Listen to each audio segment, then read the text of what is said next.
Good afternoon, everyone. Welcome to this webinar on European Postdoctoral Fellowship Application Advice. And before we begin the webinar, just introducing our speakers. I'm Nishant Shandilya. I'm the regional representative for EURAXESS Australia and New Zealand. We'll be joined by Cristina Gómez Corchete, who is the Spanish NCP, Marie Curie NCP.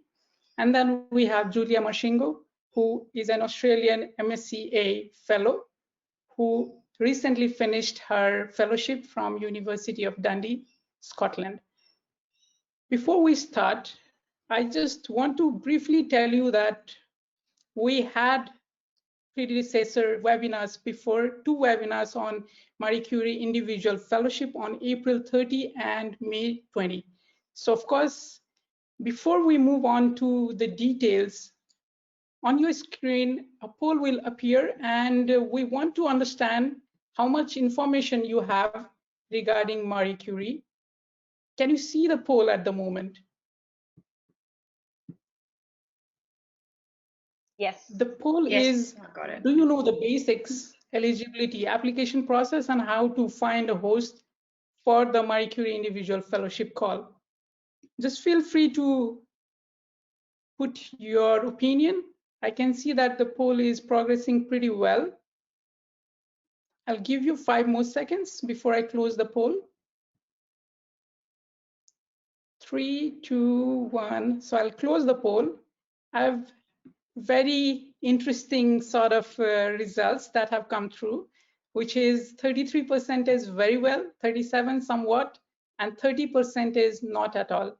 So of course, because we have 30% is people who do not know much about the basics, what I'll do is I'll just run through some of the basic information before Cristina delves into much detail about how to write a successful proposal. And of course, at the end, Julia will share her practical experience and give you advice on how to write a strong, successful proposal. So I'll just put my screen on full screen mode so that you can have a look at it. Is it on full screen mode now? Perfect. So moving along, first of all, what we need to know is Marie Curie Individual Fellowship is under an umbrella called Horizon 2020. I'm sure you have heard about Horizon 2020. It's the largest research and innovation framework program in the world, and with a budget of around 120 billion Australian dollar. So of course, inside Horizon 2020, there is this Marie Sklodowska-Curie action, which is acronymed as MSCA. That's why you hear MSCA a lot, which is a total budget of 6.16 billion euros for a period of 2014 till 2020. Of course, for this particular year, there is a budget of around 328 million euros just for the individual fellowship. Having said that, the Marie Curie actions took its name from the Polish-French radioactive pioneer Marie Curie, who lent her name to this particular action. So inside Horizon 2020 and inside Marie Curie, there is this one particular action which is dedicated to postdoctoral fellowship, which is the Marie Curie Individual Fellowship. As we discussed, this is the one that we will be having a look at it in more detail. So what are these Marie Curie Individual Fellowship? The first thing that we need to understand is these are personal postdoctoral fellowship which supports mobility. So what do we mean by personal? So this is something that an individual researcher applies to. Of course, this is in collaboration with the host and supervisor, which you will have a look at later on. This is a fully funded fellowship for 1 to 2 years. Your host can be academic or non-academic host. And lastly, it's a comprehensive career development tool. What do we mean by that? By comprehensive, it means it just does not only give you your idea to express scientific knowledge, but allows you to manage teams, your budget, participate in external events. So it helps you in your growth, overall growth. So just to give you, what are the important dates that you need to understand? The opening was on 8th of April. The closing date is 9th of September. As I always mention, of course, this is a almost five months period, but it's never too early to start. you should always have enough time to start looking at the application process, which we will have a look at in further details.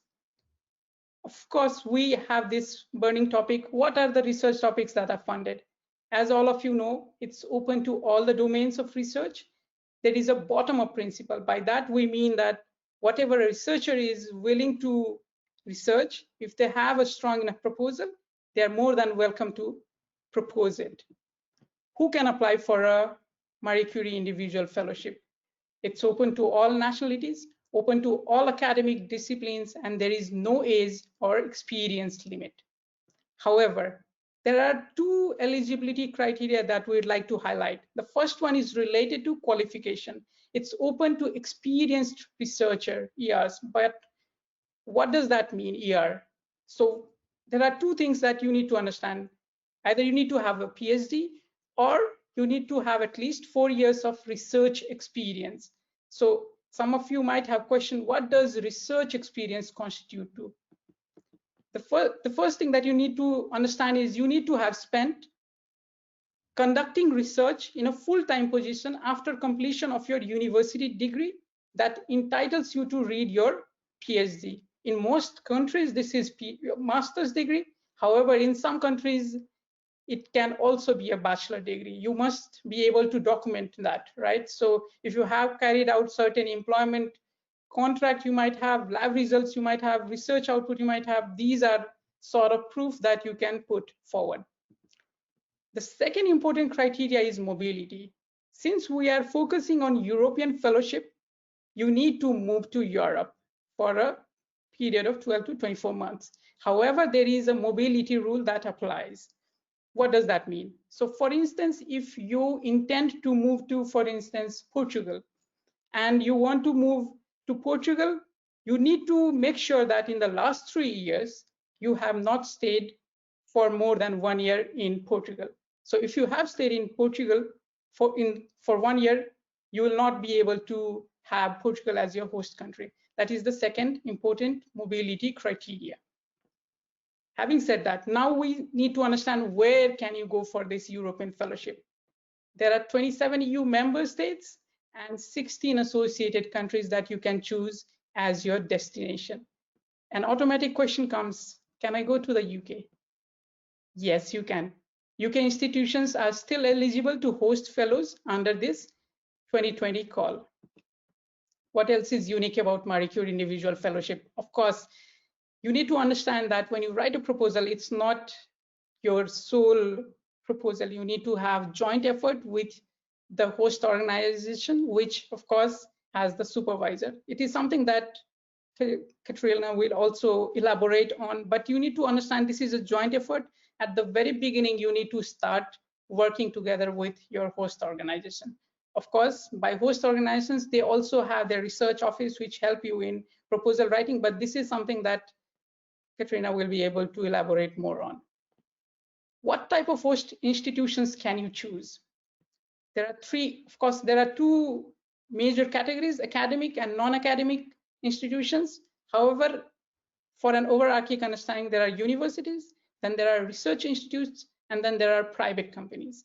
Of course, we'll have a look at how you can find these hosts later on in the presentation, but I need to mention that there is a possibility for Marie Curie Fellows to avail secondments for 3 to 6 months. Generally, what is encouraged is intersectoral mobility. So if you, for instance, if your host institution is a university, it's always good to go to an industry partner or a public sector partner. But bear in mind that a secondment needs to be justified. If it is justified in your proposal, it makes sense. If it's just for the sake of secondment, it's a double-edged sword. How do I get started? Before we move into how do I get started, I have a very interesting trivia that I'd like to ask you. Again, you'll see a poll that will appear on your screen.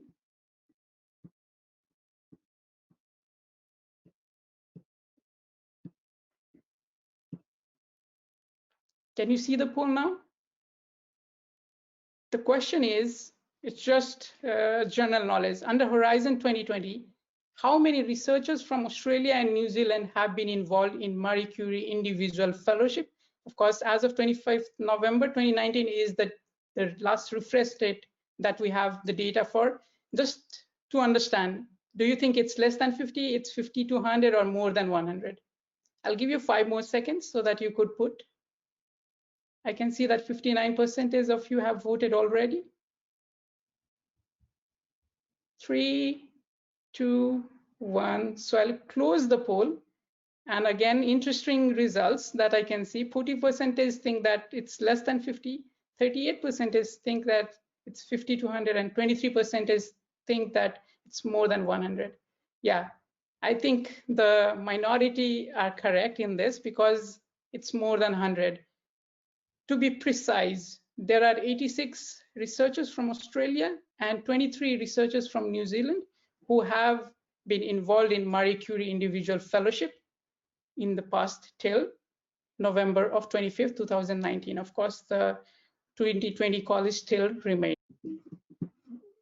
We're going to know how do we get started with the application process. The first step that we need to understand is finding the call for application. Of course, whenever you are going to submit the proposal, it's going to be on the Horizon 2020 participant portal. All the communication takes place through this portal. So I've given you the link. When you receive the presentation, you can just have a look at what is the participant portal. So the link takes you to the participant portal, wherein you can just type MSCA-IF as the keyword.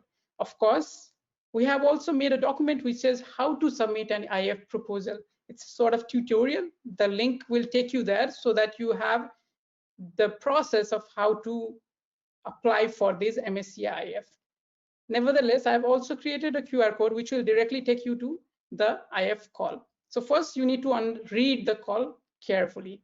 What is the second thing that you need to understand? You need to read 2 important documents. Of course, the work program and the guide for applicants. The guide for applicant is something that you need to thoroughly read so that you are aware of every details that is there to be understood. The second step is developing a research idea. Of course, I'm sure since you have joined, you must have an idea. If you do not have an idea, discuss with your peers and or your supervisors, who will more than happy to give you a little bit of idea from their side, and you can just try to come up with something that you feel passionate about, and then you can move forward with discussing it with your host or your supervisor who would be handling you in your individual fellowship. The most important part that I want to discuss here is finding a host. How do you find a host? There are, of course, these 7 things that we want to highlight. Personal contacts, this is always the norm that is very high on the list. Congress attendance, project collaboration, internet research, job fairs. These are 5 things that you would have normally done also, in addition to 2 important things that we would like to highlight. The first thing is Net for Mobility Plus expression of interest. Net for Mobility Plus is something that Katrina works in. And then we have the EURAXESS portal. We'll have a look at those 2 in detail at the moment. So how do we find a host on the Net for Mobility Plus platform? I've given you the link for the Net for Mobility Plus project. If you go to that particular project's database, there are expression of interest by European countries and European research institutions. And those could be looked into from country perspective, action, and panel. Of course, by panel, you will not understand it at the moment, but later on in the presentation, you will understand what panels are. So you can categorize hosts by these. Whichever country you want to go, you can just look at by country. By action is automatically individual fellowship for you. By panel is something that you'll have a look at later on. This is through finding a host on Net for Mobility Plus. Then you can also find a host from the EURAXESS portal. If you look at the red bar, this is where when you go to the EURAXESS portal, you have a place called Find Hosting. And when you click on that, what you'll find is there are at the moment for individual fellowship around 422 hosting results. So of course you can filter, you can sort by post date, deadlines, or alphabetically. How does a hosting offer look like? It looks like one that is already included there. I've also given you the link so that when you receive the presentation, you can just click it and try to look at what are the hosting offers that are currently there. You have the hosting deadline, location, what is the organization that is offering it. This is how you find hosts. These are the two important points. Net4Mobility also has UIs, and EURAXESS portal has finding a host. This is all about finding hosts. So first, step 1, step 2, step 3 is about generic things. These were the things that we had already discussed in the previous webinar. Now we move on to the more interesting aspect of how do you write a strong proposal? What do you consider when you are filling your part A, part B, for which I'll pass on the platform. So good afternoon for you, good morning for me, very early morning for me and for Dr. Julie also. Just checking, can you see my screen properly?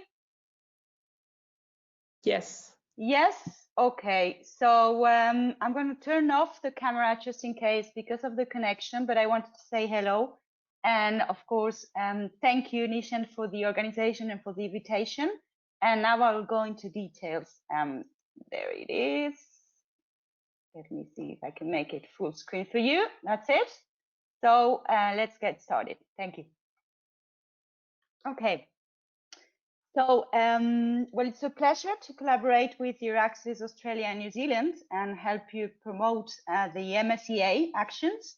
And by the way, I wish you a lot of success with this new hub of the EURAXESS family. My name is Cristina Gómez, and I'm actually the Spanish delegate and the national contact point for Spain for the MSCA actions. I work at the Spanish, la Fundación Española para la Ciencia y la Tecnología, which is the Spanish Science and Foundation Technology, and specifically at the European office, whose aim is to support the Spanish participation under Horizon 2020. And this is why I'm here for today, to explain a little bit more how to prepare a good proposal for your individual fellowship application. So going into details, Nishant already gave you an overview of the Net4Mobility, at least a part of the Net4Mobility Plus project website. We as national contact point are here to help you with all your queries at application and also at implementation level. And in order for us also to be able to improve our own competencies, the European Commission has financed a project called Net4Mobility that will allow us to acquire new knowledge so as to give you better service. So in this website, apart from the expressions of interest that have been shown already, you will find a lot of practical information that I really invite you to have a look at it. There's a very useful handbook that has actually been updated yesterday that will give you a lot of information on what to write under which criteria in the template that you will need to use for this year. So please use them. They're there for you to use. So what is a typical individual fellowship? A typical individual fellowship is an individual research project, but it's not only about research. It's training through research, meaning you will be in a specific institution during 1 to 3 years, depending on the modality, and you will have to have a supervisor to support you, to guide you with all the activities that you will be carrying out during the project. And it's about hands-on training. Not only you will be developing new scientific skills, meaning improving your science, doing new techniques, using new instruments, but you will also be developing and acquiring what we call transferable skills. This is going beyond the lab, meaning, for instance, be prepared on how to find public R&D funding, how do the patent applications works, for instance, or what about open science or responsible research and innovation, a lot of topics that are horizontal to Horizon 2020 that will improve your integral training during the fellowship. You will be also allowed to do secondments, short secondments in Europe in a different institutions that the one you are actually going to be recruited by, to allow for intersectoral and interdisciplinary transfer of knowledge. It is very useful to have this in your project. That, of course, as has been said before, Marie Curie is about mobility, international mobility, intersectoral mobility, and interdisciplinary mobility. During the project, you will be also be allowed and you will be willing to do training, do your dissemination activities, but also do a lot of communication, outreach, and public engagement activities. That has to also be part of your project. What will make a good proposal? What would make a good proposal is, even though we're talking about individual fellowship here, you need to know that it's also a collaborative work. Why? Because it's not only the fellow, the researcher who will be asking for the project at the specific institution who has to do the job. It's also a collaborative work between the fellow and the supervisor at the host institution. That's essential, and you will see once you have evaluated or you have pre-screened a lot of proposals, which one are done in a collaborative way, and those are going to be the successful one, because the proposal will need you to include information both on your career, on your CV, on your idea, because you're the star here in this project. But it's also, you also need to include information about the excellence of your supervisor, the excellence of the institution where you're going to be working at or you intend to work. So that's very important. Just be aware of the funding when preparing an individual fellowship. You need to know that it's not you as an individual who will be receiving the funds. It's the institution, the beneficiary that will recruit you, who will be paying your salary. And for this, they will deduct the taxes from the amount that it's stated there to the left, researcher unit costs. So salaries will vary depending on the country of destination. It's obviously not the same to get a grant at the UK and Spain and Norway or any other European country. So what does not vary is the fact that you will be able to use the available budget for the research, training, and networking activities that you will be including in your proposal.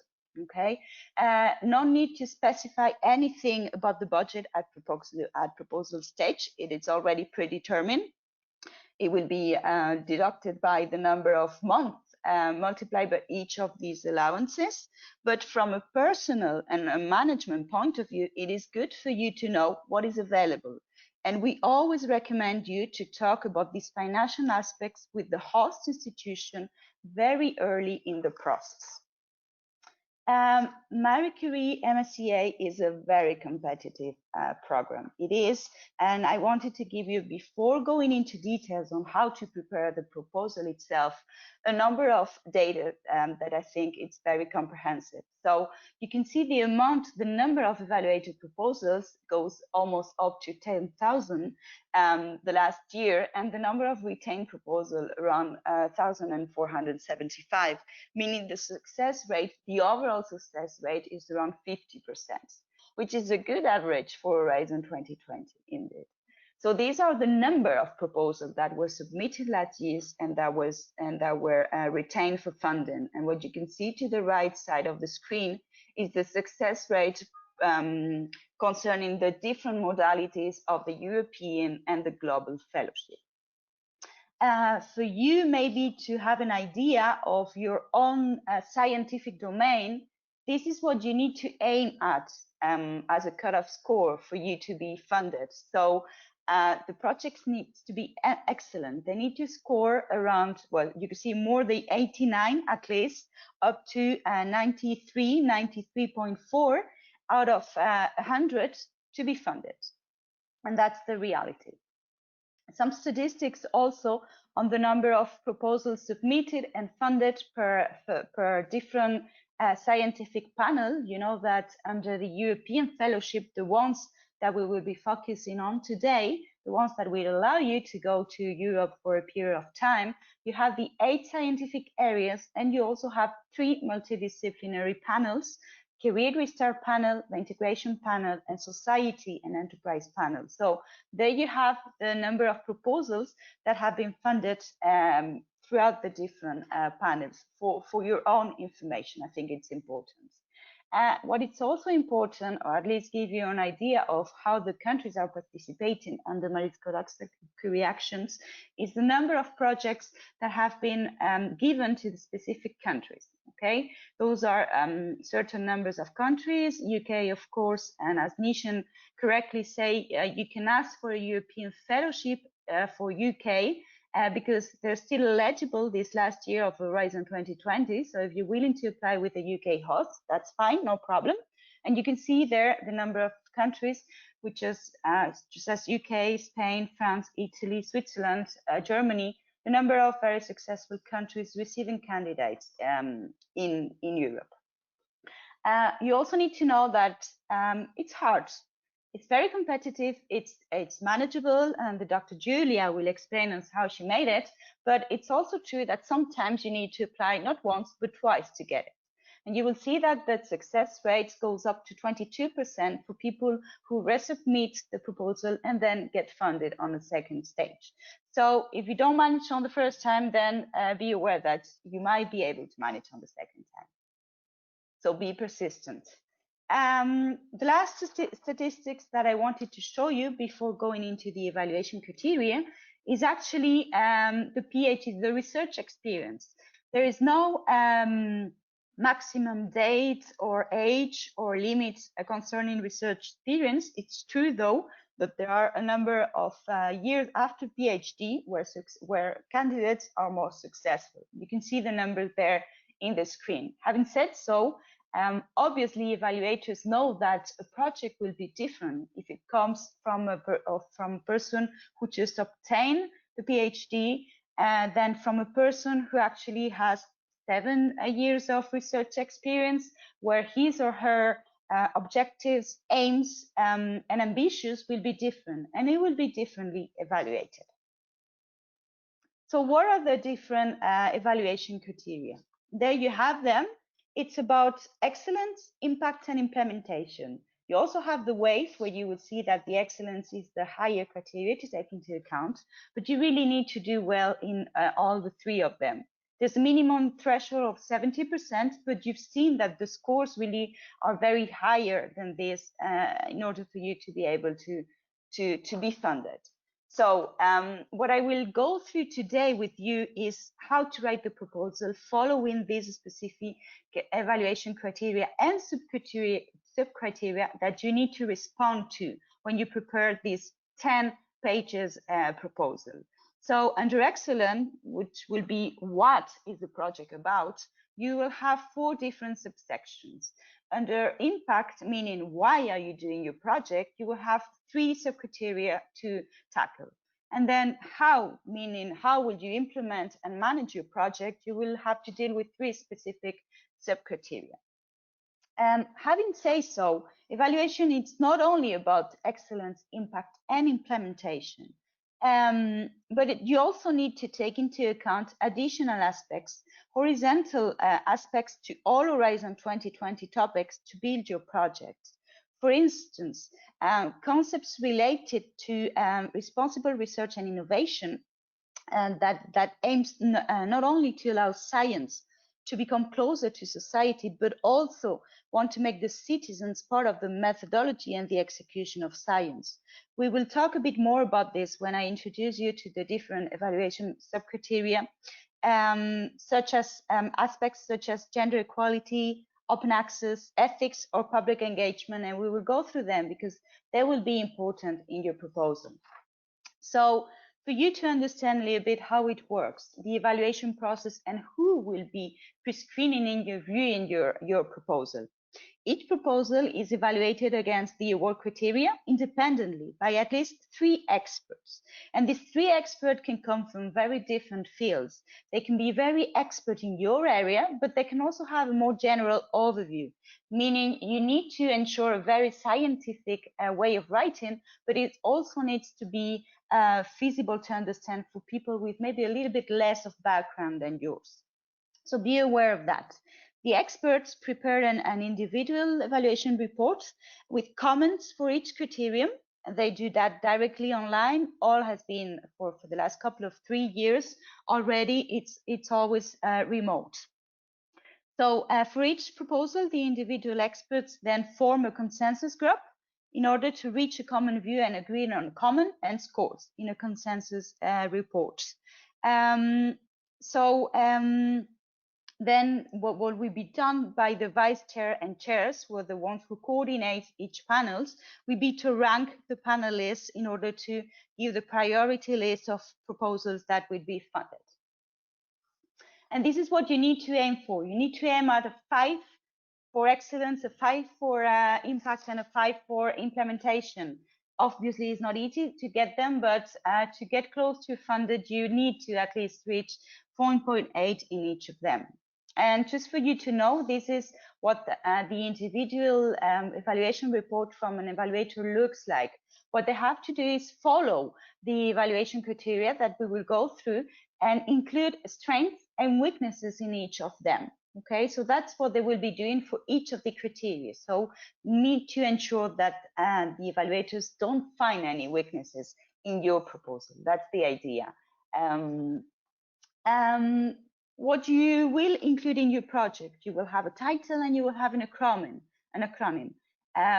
Remember that the acronym will be part of your CV forever, so try to find a self-explanatory title that is memorable and that evaluators will easily remember. You need to include an abstract in part A, be concise, okay? This abstract, together with the keywords that you will use when you introduce your proposal, will help the European Commission match it with the evaluators. So very important for you to include a good abstract, to include the correct keywords, and also to use the descriptors that you will find under the guide for applicants to really focus your project in the research line, correct one for the Commission to match with you the correct evaluator. So what we're going to be talking about today is part B1 and part B2. Part 8, which is all of this is electronically submitted, it's more about administrative data. And for this, we always recommend you to contact the host institution that will provide you support with all this part 8 of the proposal. I mean, obviously, not only part A, the institution should provide you support for part B1 and part B2. So, okay. So going then into details about part B1, 10 pages, okay? No section per page limits, but you need to know that if you go over the 10 pages, the excess pages will not be read by the evaluator. So be aware of the template, use the template, and stick to the guidelines given. So let's go. The explanation of the excellence section, okay? We'll have 4 different subsections here. The excellence section has a weight of 50%, okay, of the overall project. So be very careful when you write this. And the section 1.1, you need to talk about the quality and the credibility of the research innovation that you will pursue. So to start with, it is advisable to include like a general introduction with information on the researcher, the research project, and the host organization, and any partner organization if applicable. You need to explain why the research you are presenting is relevant and why it represents a challenge or a priority at European and global level. It is essential to properly establish the state of the art, indicating the most updated bibliographic references and enhancing the fact that the project will constitute specific advance concerning the present state of the art. If you have, for instance, any preliminary data that can give credibility to the established objectives, please include them, and also some of your supervisor's references in that area too. You need to list and detail the scientific objectives, and bear in mind that those objectives that you're gonna list here under the excellence section normally correspond to the scientific work packages that you will be further developed under the implementation section, section 3. So instruments, protocol, techniques used from a scientific methodological perspective to accomplish the objectives have to be very clearly stated here. Should also refer to the interdisciplinary aspects and the gender aspects, if applicable. Gender in research is part of this responsible research and innovation approach that I mentioned before that needs to be taken into account when you construct the project. For instance, if your proposal implies using biological data of the results will affect in a different manner men, women, children, or elderly people, you need to integrate this gender aspect in order to enrich your research. And in this section, what we also suggest is for you to include some visual element maybe that can illustrate, for instance, the research methodology. It's a good method, we think, to allow evaluators to have a global overview of the section. Then moving into section 1.2, what you need to include here is to include information on the quality and appropriateness of the training and the two-way of transfer. Recommend you to divide this section into two. The first one, dealing with the knowledge that the researchers will obtain from the host institution. Okay, you should refer here both to the training that you will receive from a scientific point of view, but also related to transferable skills courses, and to the career development plan that you will define together with your supervisor. So the career development plan does not have to be included as part of the proposal, but you need to mention here already the main aspects, okay? It will contain publication, conferences, attendances, etc. The second section you will refer here will be to the knowledge that the researcher will bring to the host organization. So it's always a vice versa and a two-way of transfer here. What are the capacities of the researcher and how he or she will bring it to the host organization? How will she or he transfer them? What gaps do you need to fill in? What are the collaborative networks that the candidate will bring? Are they going to be doing any teaching activities to transfer the knowledge? Remember also that if you have any secondments planned, you also need to briefly include them here. I know we're focusing on global fellowship, but in case you are thinking of a global fellowship, it's important to indicate here how the knowledge obtained in a third country will be brought back to Europe.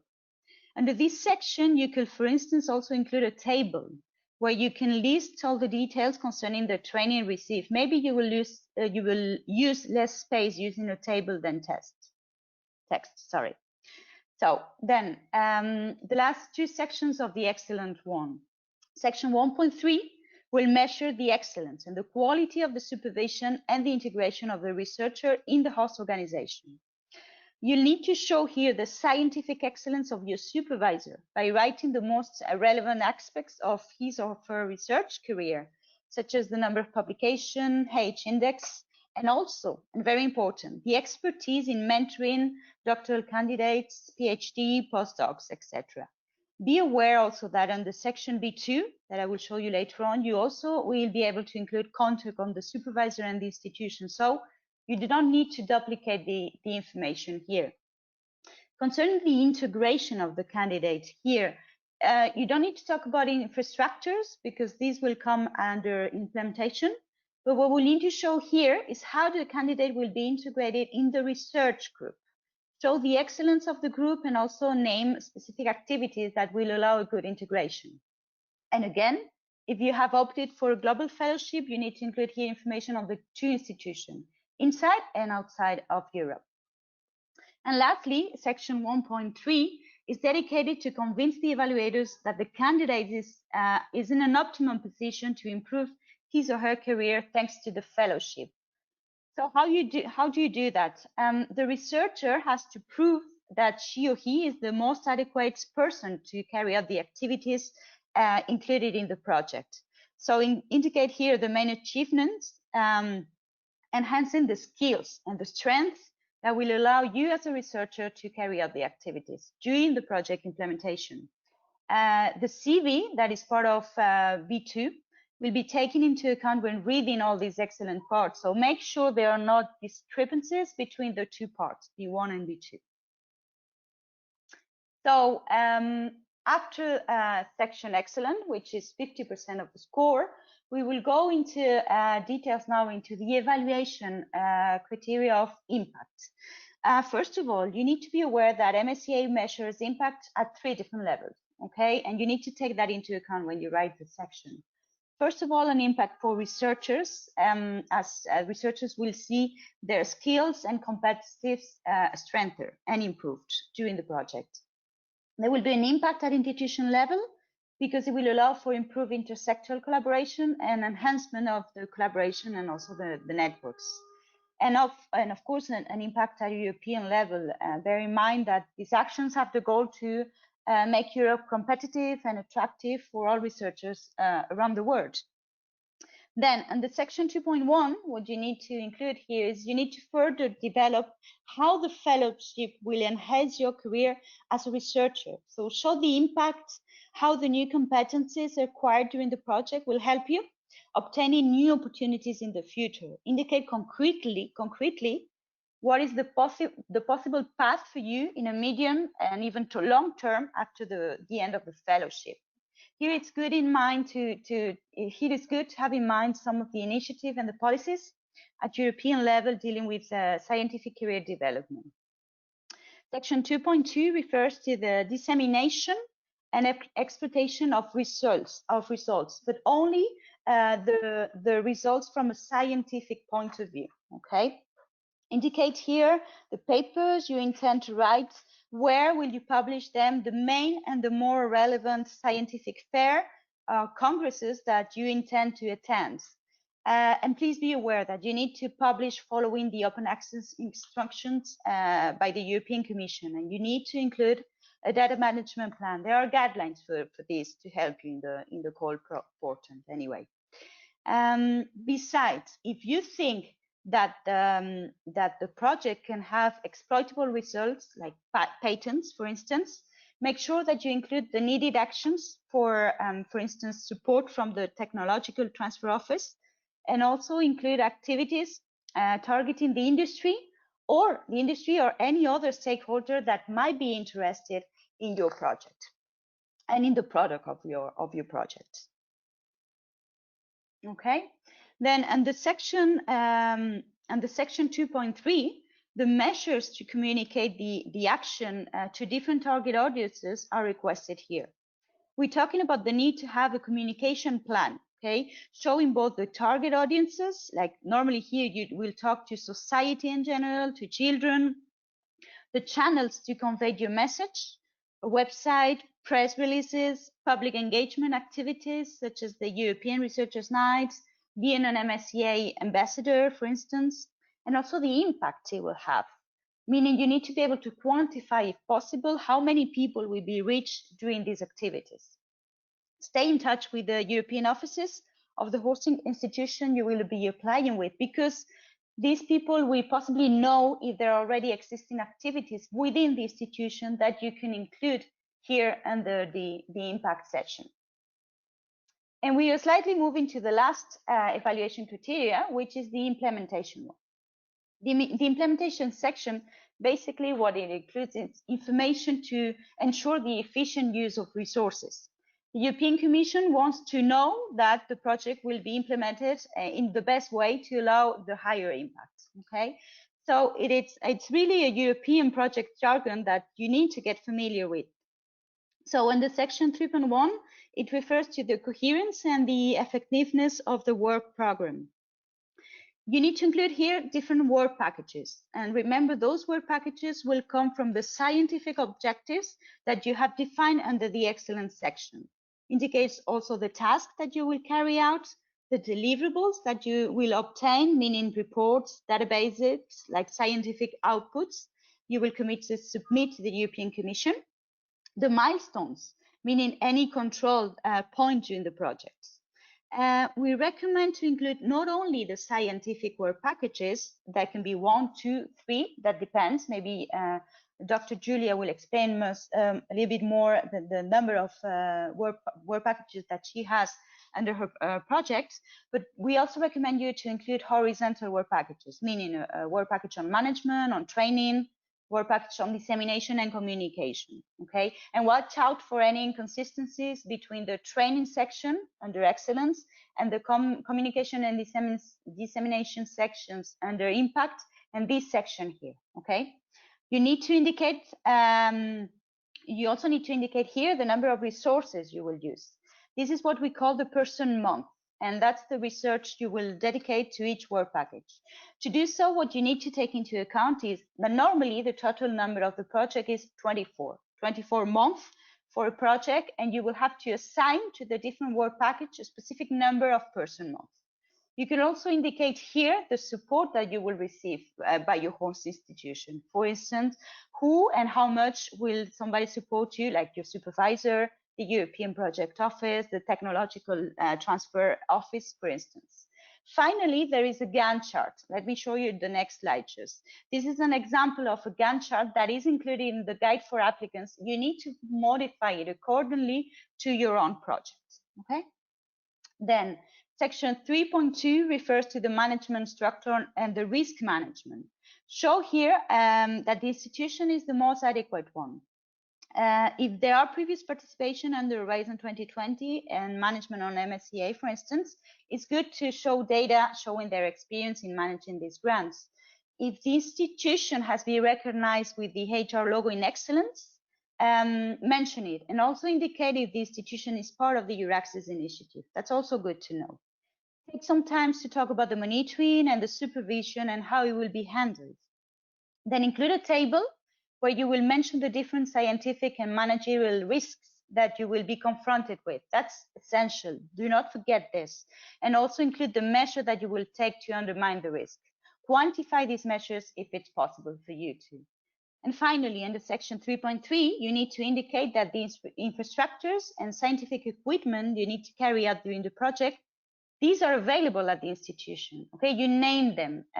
What it's not written will not be evaluated. So ensure that you include all this information here and do a bit like a sum up in this final section of the host and the project and the partner organization activities.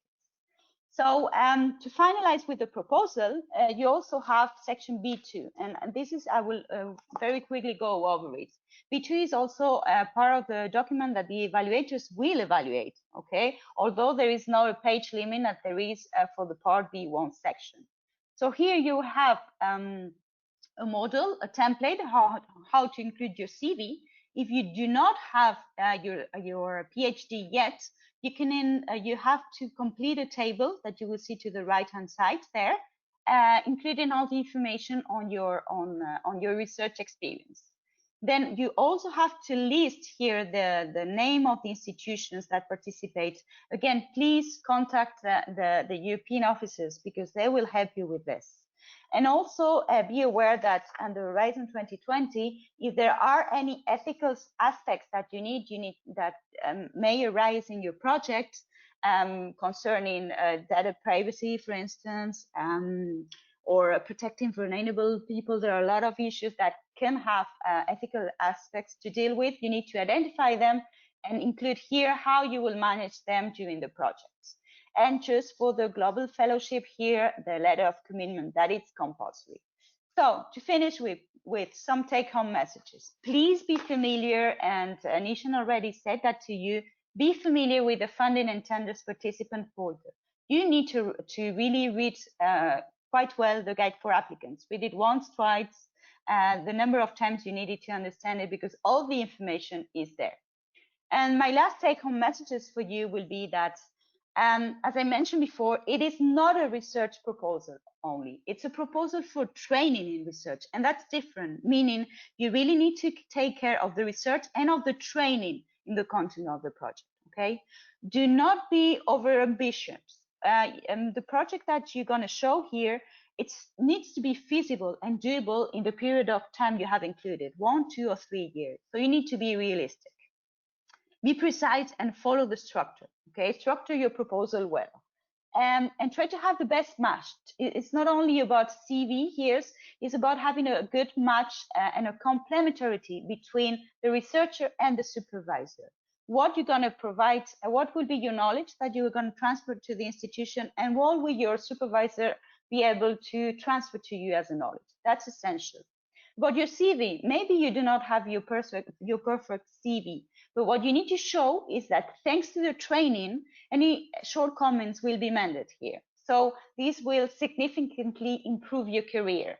And it's key to show your employability after the fellowship. That's very important. About the evaluation, indeed, it's a 50, 30, 20. But normally the best scores are given under the scientific excellence section, because you're used to do your science, but you really need to perform well in all the 3 sections. You have a lot of material available for you to support you on how to write these 3 parts. Follow the templates, please. The evaluator need to find a response to all the sub-criteria they will be looking for. So don't innovate in the template. Use the one that you need to download from the European Commission websites. Oh, and I got that in Spanish, sorry, meaning an image worth 1,000 words, meaning use visuals whenever you can, okay? It's not only about long text. Sometimes if you can find a figure or if you can have a diagram to illustrate part of the test, maybe it's a very good to have it too. And as a general approach, I mentioned it at the beginning, it's an individual project where the star here is the researcher and his or her idea, but it's a collaborative work, and you need to have the input from your institution. If you don't have the input from the supervisor, it won't be a good proposal. Involve your own institution and talk to the national contact points of your country of destination, okay? We always suggest you to talk to the NCP and to the host organization in the country that you're gonna be sending your project to. Any questions? I'm sure we will be able to maybe solve them during the questions and answers section, but I'm giving you here my email in case you need to use it at some stage. Thank you very much. Perfect. Thank you very much, Cristina. That was very, very informative.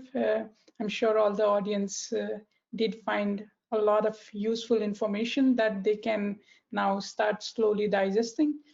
And of course, as I am writing on the chat, it's a lot of information. I'm aware it's a lot, but that's what's needed to be able to write the proposal. Sure. Yes, and to all the audience, please feel free to write any questions that you have in the chat. We'll take your questions after the last presentation that Julia is going to deliver now on her experience and tips and advices from a practical perspective from a recipient herself. So I'll now make Julia the presenter so that you can see her slides. So in the next 10 minutes, I'm going to cover quite a bit. I'll tell you just a little bit about who I am and how I got here. I'll sort of touch briefly on my thoughts on picking a postdoc lab and project, then a small bit about why I applied for the Curie, and then some practical tips on writing the application itself. And if you've got any questions that we don't cover in this talk, then there's my email, and you could also tweet me at that Twitter handle. So who am I? Basically, this is my scientific CV to date. I've sort of taken a very linear pathway, to be honest. I'm from Melbourne. I did my undergrad training in Melbourne. I decided I liked science and wanted to try a science profession, so I went and did honours in immunology over at the Walter and Eliza Hall Institute, and then I liked it so much that I stayed in the same lab for a PhD for the next 4 years. And then after finishing that, I did an extra year on my PhD lab before moving overseas to Scotland to do a postdoc. So I guess within this, where the decisions got made about sort of postdoc and applying for fellowships is that sort of I knew that I wanted to stay in science, so I knew I wanted to do a postdoc. So kind of within the last year of my PhD, I had to do a lot of thinking about what I wanted to work on next and where I possibly wanted to go. So I didn't really have any key, yes, this is my direct question that I must answer drive. So I sort of thought about what areas were gaps in my training, sort of what were things that I thought were interesting but I didn't know anything about yet, and I sort of started researching labs and possible sort of directions based upon that. So as you can see from my description here, I did quantitative cell biology, mathematical modeling to understand T-cell immunology. And I decided that I wanted to know more about the molecular regulation of T-cell immunology. So I started researching labs that worked in that kind of area. And I guess, so this is all kind of within the last year of my PhD. I researched labs, I applied for funding to travel to a conference and to go visit labs to go and interview there, because I thought it was actually quite important to go and see these people in person. I know it's a little bit harder at the moment with coronavirus travel restrictions to do something like that. And so, but then I went and interviewed with the labs, and by actually meeting the people and talking about projects and science together, like there was a very clear lab that I decided I wanted to move to based upon my rapport with the sort of the lab, the institution itself, and my excitement about the science that they were doing. In the meantime, I got like a little extra fellowship to stay in my PhD lab and finish up some work. So that was a really good extra thing to do to get another paper out. My very brief thoughts on finding a postdoc lab and project. Like I know a lot of the talks up until now have been like finding a host to host at Marie Curie. To be honest, I didn't really have that in mind when I was picking a postdoc lab. My philosophy on picking a lab is kind of that you will be happiest, like you'll do your best work if you're happy at work. So it's important to find a supervisor and environment that suits you and supports you, that you feel comfortable in, and sort of a research area or a technology you're excited about. I think it's easier to be excited when you're building and growing and learning new things. So like, I don't think the postdoc should be the same thing as your PhD, of course, but that's kind of, yeah, so change some bits, keep some bits the same. I think the other thing to say is it's good to find a country and city that you actually want to live in.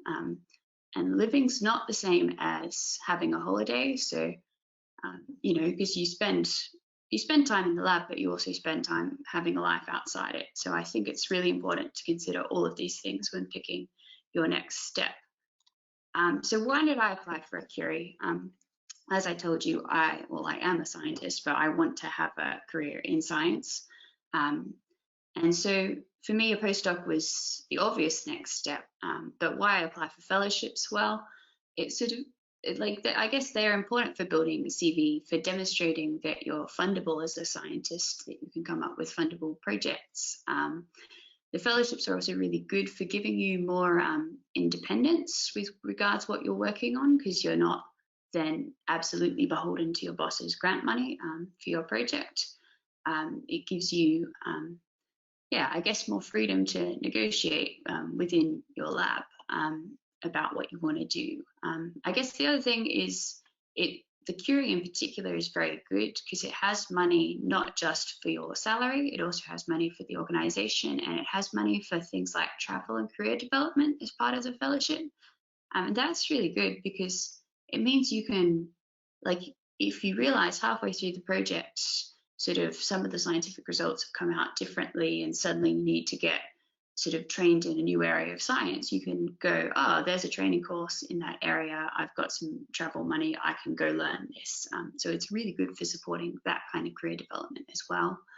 It's worth saying I didn't specifically apply for a Curie. I applied for every fellowship I could find that I was eligible for. This is the list of all the fellowships I identified I was eligible for. The ones in black are all the ones I applied for. The last two I didn't apply for purely because I'd gotten funding by the time the deadlines came around. So fellowship applications, like they're low percentage things, as both Nishant and Cristina have said. So you've just got to apply for everything. And with every single application you do, your ability to write about yourself and your project improves. So it's really worthwhile applying to multiple things because it refines your writing. And you won't necessarily get the first one or the second one you apply for, but you'll sort of, hopefully you can improve over time and that increases your chances. So to say I got the EMBO, the Curie and the CJ Martin out of these, I was freakishly fortunate in my fellowship applications, which was very nice. So now for the last little bit, I'll just give you a few tips and advice for writing a fellowship. Like, this is not a detailed description about how to write one, like Cristina's actually covered that really well already. It's just a few little bits of extra advice that I think can help put an application over the top. This has kind of been covered by both people. You need to leave plenty of time. This application is large. You think you know how much work it's going to be. You're like, there's 10 pages worth of application, great. So it'll take this amount of time, but you sort of for this one in particular, like there's all the administrative stuff. There's like, surprise, you need to write a page about the ethics. There's sort of the submission process. There's all sorts of extra stuff hidden in there. So you need to leave plenty of time to get it all done. This has also been covered by our first two speakers. For this, there's a lot of administrative work, and this application cannot be submitted individually. It has to be done in partnership with your future boss and with the grants department from your future organization. So it's really important that you contact them early and tell them that you're going to apply for this, because you are going to need their help. And they're going to have really great advice for you as well, so it's well worth it. The other thing to say is sometimes organizations, grants departments have internal deadlines or initial application sort of, you need to write out like a little small application to say you're going to apply for it in order to be able to apply. So you just need to get in contact with them sort of through your boss or directly to find out what you need to do. So both our other speakers have also said this, but I cannot emphasize it enough. You have to read the eligibility criteria and all the application guidance on the fellowship website. It's so important. Like, the great thing about the Curie Fellowship is they're really explicit about what they want. They tell you exactly what they want.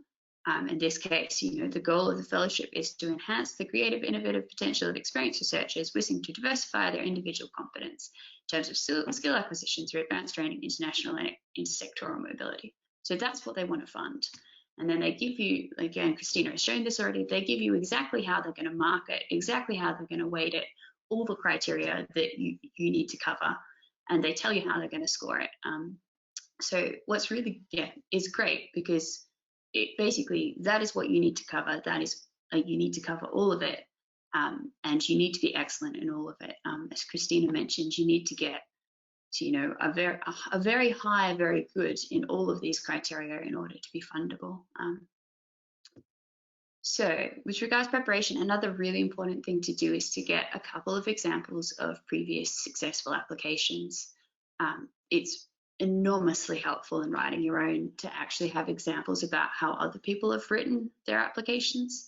And you can get them from anywhere. So I got some from my PhD organization, because there were other sort of junior lab heads who sort of come back from having jury fellowships there. But also my future organization was very helpful for that. Like, my boss cold emailed around the PIs within my current institute now, and just said, has anyone got any people who've had a Curie recently? And we got 4 or 5 examples from that. And it's really important to have these, because it gives you examples about how you can cover the criteria, things you can write about. The example applications from your future network are actually particularly important, because they will give you lots of really good practical examples about how you can write about how good your future organization is, what its strengths are, you know, what kind of public engagement opportunities or networking opportunities or facilities you can get out of going to that organization. So it's really, really helpful to have these. But it is really a bit upsetting sometimes reading other people's successful fellowship applications. It doesn't really matter how good you are. As soon as you read about someone's like really finely honed example about how great they are, like you pull out all the things you know that you don't have, and you just like, oh, I'll never get funded because I haven't done all of these things. Don't worry about that. There are many, many things that you're awesome at. They're just a bit different. So use the example applications to give you ideas about how to highlight your strengths. But if they say things that won't highlight your strengths, you don't have to say that, or you don't have to say it in that way. So try not to stress too much. It's hard, I know. So Cristina said this one too, and I think it's really important. Take time to write an interesting and clear abstract that's broadly understandable, that sort of gets people excited and interested. It is your first impression, and it is how they also categorize your application. So, you know, if you can get the reviewers interested in what's the big question, what's the gap, why is it, like, why should I care, why is it so important to do this work, then I think that's a really valuable part of an application. So when it comes to writing, you have to answer all the questions completely. Be specific, provide details and examples. So by that, we've sort of harped on about it a few times now. Like we've shown you, there's a marking criteria, there's all this stuff that you need to cover. But sort of within each question, sometimes the questions can seem almost a little bit repetitive, like they're covering the same thing, but slightly differently. It doesn't matter if you've said something kind of similar in another question, you have to answer the question absolutely completely, because they mark each of the questions individually, and you need to try and get full marks on absolutely every question in order to get funded. So with regards to being specific, you need to, I guess, prove claims, or you need to prove that you can do things. And if you just say things like, I'm going to do public engagement, trust me, like that's not really evidence of that. You need to sort of say something like, the organization sort of is involved in, X, Y, and Z events, and I will be involved in X, Y, and Z events. Just by being specific, it sort of shows that you've researched, you know what the opportunities are, and you've committed to doing specific things, and it makes it more believable. So the organisation where I'm at right now has actually done an assessment on, in previous years on successful applications versus unsuccessful applications. And the negative comments they frequently found in the unsuccessful applications with regards to the impact section were things like there was limited detail, or something hadn't been outlined in detail, or was not discussed in detail. And sort of they weren't saying the answers were bad, it's just there wasn't sufficient detail to give the people good marks. Whereas the positive comments were all specific and well thought out, already considered things. They clearly described a dissemination plan, and it's very good quality. So this is quite important to be specific. This is one of my small tips. Don't apologize. By that I mean, don't this is a little bit of a silly example. Like Superman says, although I can't shoot spiderwebs out of my wrists, I can fly. Like obviously being able to fly is awesome. So just say, I can fly. You don't need to apologize for little bits that you feel like you should have that you don't have yet. Sort of present yourself in the best light. So then the last bit of advice is to, when you're revising, is to get feedback from multiple people. Not necessarily all at once. You can sort of have one set of people look at it first and then revise it, and then get another set of people to look at it. Get them to look at it against the criteria and check you've actually sort of covered all the criteria. But it's important to remember other people have lives, so you need to give them enough time to give you good quality feedback, and you need enough time to actually make the changes yourself, because this is a long application, so it will take a bit of time. And so just saying good luck from the hills of Scotland. Not in the hills right now, I'm just stuck at home. So I'll stop sharing. Thank you. Thank you very much, Julia, for that informative session. Thank you everyone for joining in. A big thank you to Cristina and Julia for giving their valuable time and sharing their ideas, their knowledge to all of the people here in Australia and New Zealand and other parts of the world. Of course, it's pretty early there, and we acknowledge all the efforts that you have put in, and we really hope that we'll get to hear a lot of news about successful individual fellowship applicants from the region in the future. Before we close out, you'll get a prompt when you are going to leave the meeting. It's 2 questions that we have asked, yes or no question. Please respond to that so that we are aware what your intentions are after the end of the webinar, and if you are going to apply for individual fellowship. Last but not the least, I'll encourage all of you to just type on Facebook or LinkedIn, EURAXESS Australia and New Zealand, and try to follow us. Also do the same for Net4Mobility Plus. These are 2 of the most important platforms or portals that you'd like to keep yourself updated with all the news that are related to funding opportunities. Especially for Net4Mobility, it's targeted at Marie Curie Individual Fellowship and other Marie Curie actions. If you are also looking at, in general, European funding, follow EURAXESS. We'll be more than happy to respond to all the queries that you might have. I did not have a chance to present on what our webinars we'll be having in future, but stay tuned on our social media and you'll get to know all of these in the times to come. Thank you very much for joining in. A big thank you again to Cristina and Julia. I hope you all have a very nice day, and we look forward to receiving applications. Thank you very much. Thank you. Goodbye. Have a good day. Bye.